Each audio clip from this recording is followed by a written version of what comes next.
सर्वोच्च न्यायालय नवी दिल्ली येथे समाधान समारोह अंतर्गत 21, 22 आणि 23 ऑगस्ट रोजी विशेष लोक अदालत होणार आहे। प्रमुख जिल्हा व सत्र न्यायाधीश तथा अध्यक्ष जिल्हा विधी सेवा प्राधिकरण ठाणे श्री RD सावंत यांच्या आदेशानुसार ठाणे जिल्ह्यातील पक्षकार यांना आवाहन करण्यात येते की सर्वोच्च न्यायालय नवी दिल्ली येथे समाधान समारोह 2026 अंतर्गत 21, 22 आणि 23 ऑगस्ट रोजी विशेष लोक अदालतचं आयोजन केलं आहे। त्यानुसार सर्वोच्च न्यायालय नवी दिल्ली यांच्याकडे प्रलंबित असलेल्या प्रकरणांमधील पक्षकारांना लोक अदालत पूर्व तडजोड तसेच प्रकरण लोक अदालतमध्ये ठेवणेकामी संमती दर्शवण्याकरिता या प्राधिकरणामार्फत नोटीसही पाठवण्यात आलेल्या असून सर्वोच्च न्यायालयातील प्रलंबित प्रकरणातील ठाणे जिल्ह्यातील इतर जिल्ह्यातील संबंधित पक्षकारांना तडजोडपूर्व चर्चा करण्याकरिता जिल्हा विधी सेवा प्राधिकरण ठाणे न्याय सेवा सदन इमारत पहिला मजला जिल्हा व सत्र न्यायालय ठाणे आवार येथे प्रत्यक्ष अथवा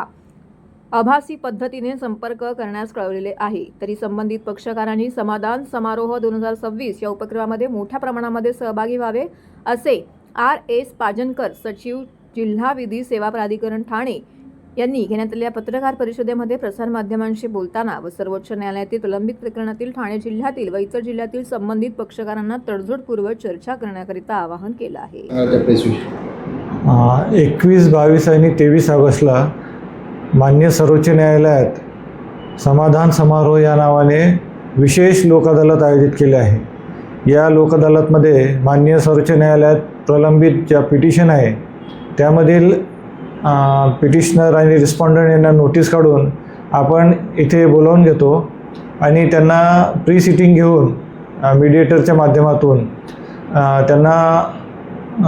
लोक न्यायालयामध्ये त्यांच्या केसेस ठेवण्यासाठी आणि सेटलमेंट करण्यासाठी आपण त्यांना तयार करतो आणि जर त्यांनी संमती दिली आणि लोक अदालतमध्ये त्यांची प्रकरणं निकाली काढण्यास त्यांनी इच्छा दर्शवली तर आपण त्याप्रमाणे त्यांचं कन्सेंट फॉर्म आणि सेटलमेंट फॉर्म भरून ते माननीय हायकोर्टाला पाठवतो आणि माननीय हायकोर्ट ते प्रकरणे सर्वोच्च न्यायालयाला पाठवते आणि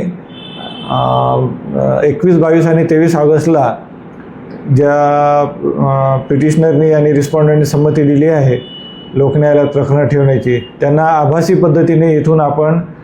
माननीय सर्वोच्च न्यायालयाशी कनेक्ट करून देऊ आणि ते कन्फर्म केलं जाईल की त्यांनी खरंच संमती दिली आहे नाही दिली आहे आणि त्यानंतर ते प्रकरणे निकाली काढण्यात येतील। तर या संदर्भात मी सर्वांना विनंती करतो की त्यांनी आपापली प्रकरणे माननीय सर्वोच्च न्यायालयामध्ये जे विशेष लोक अदालत आयोजित केले आहे त्यामध्ये निकाली काढण्यासाठी DLSA ठाणेशी संपर्क करावा। ते आभासी पद्धतीने पण जॉईन होऊ शकतात आणि प्रत्यक्ष पण आमच्याशी संपर्क करू शकतात जेणेकरून आम्ही त्यांच्याशी चर्चा करून ते प्रकरणे लवकरात लवकर निकाली काढण्याचा प्रयत्न करू जेणेकरून दोन्ही पक्षांना न्याय मिळेल आणि प्रकरणं लवकर निकाली निघून वेळ आणि पैसा वाचेल।